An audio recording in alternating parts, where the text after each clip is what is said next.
All right, this is the video that will be playing as you break down the Cassius monologue from Julius Caesar.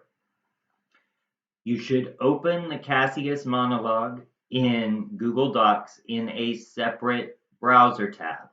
Just keep this video playing to talk you through it, but you're not going to see anything in this video, so you should be looking at the page that is Cassius from Julius Caesar. Cassius is a villain, and in this he is trying to convince Brutus to assassinate Julius Caesar, who is the ruler of Rome. Up at the top, you see Cassius from Julius Caesar. There are two links. There's the link that you already found that brings you here. And the next link actually will take you to a video of a professional actor performing this particular monologue. Given circumstances, give you the background in this speech, tells you what he's doing in this particular monologue. What we're going to do is I'm going to read it to you once. Then we're going to go back and break it down sentence by sentence, which is what you have to do in your translation project, which is due next week. So that will guide you as you are doing that. And then I will read it to you one more time with now that you have all of the knowledge so that you can really start to understand how this works.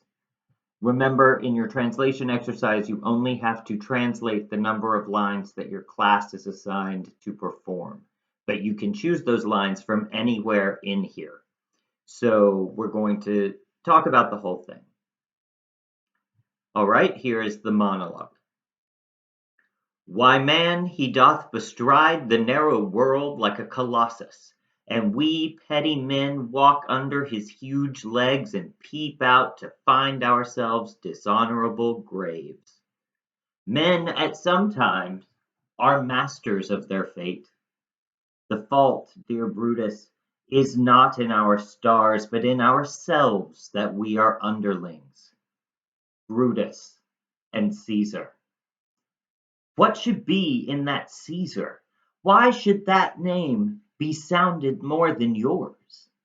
Write them together, yours is as fair a name. Sound them, it doth become the mouth as well. Weigh them, it is as heavy. Conjure with them, Brutus will start a spirit as soon as Caesar. Now, in the names of all the gods at once, upon what meat doth our Caesar feed that he has grown so great? Age, thou art shamed. Rome, thou hast lost the breed of noble bloods. When went there by an age since the great flood, but it was famed with more than one man? When could they say till now that talked of Rome, that her wide walls encompassed but one man? Now it is Rome indeed, and room enough, when there is in it but only one man.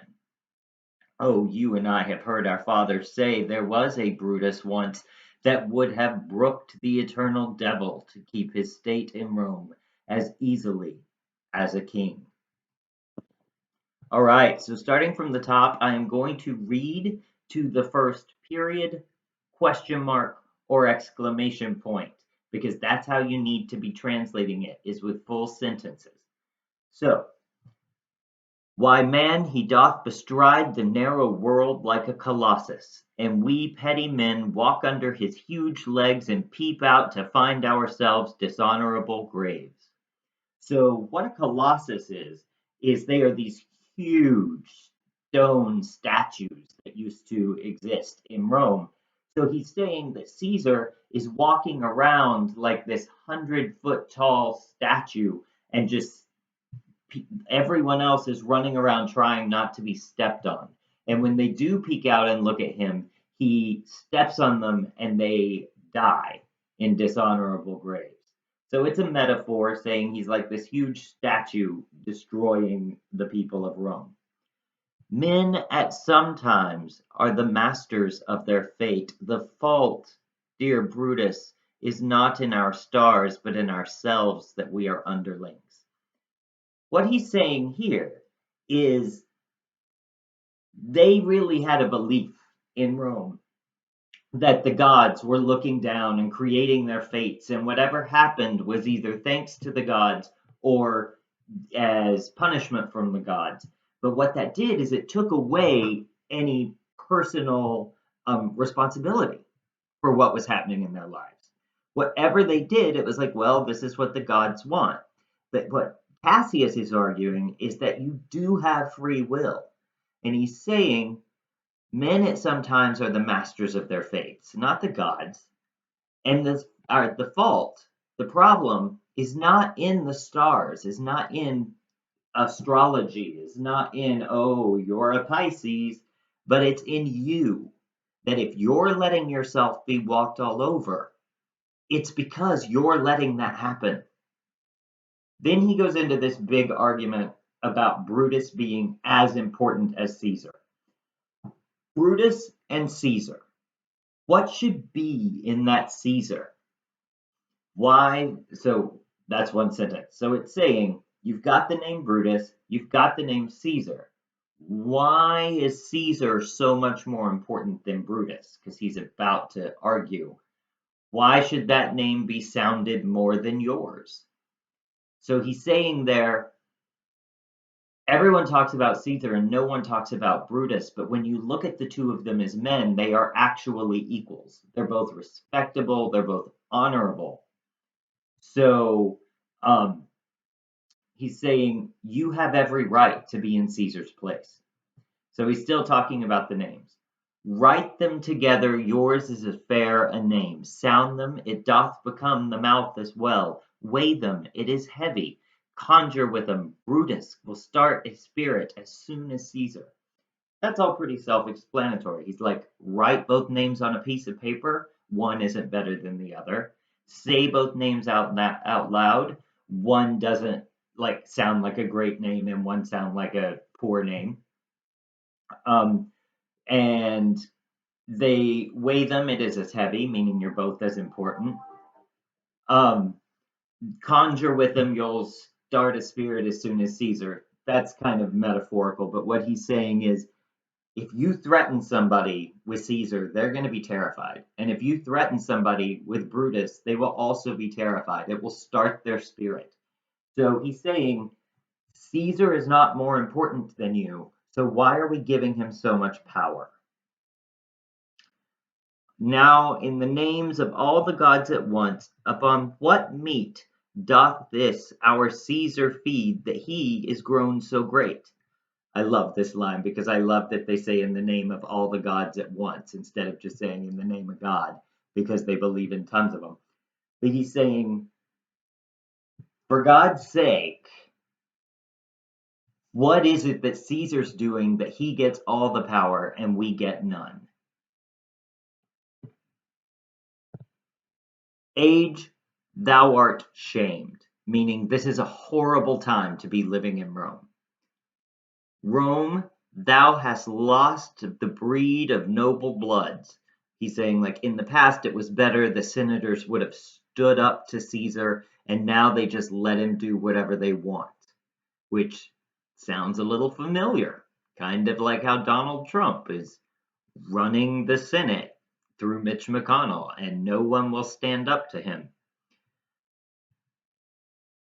When went there by an age since the great flood, but it was famed with more than one man. So he's saying the only person that people will remember from right now is Caesar because he's so powerful and so important. But the last time that one person was the most important person in the world was Noah in Noah's Ark, which is a Jewish and Christian story if you're not familiar with it. So he's like, at that time, Noah was the only person anyone knew. He's like, don't let this be that time. Let them also know who Brutus is. Now is it Rome indeed, and room enough when there is in it but only one man. He's saying, now Rome is like Noah.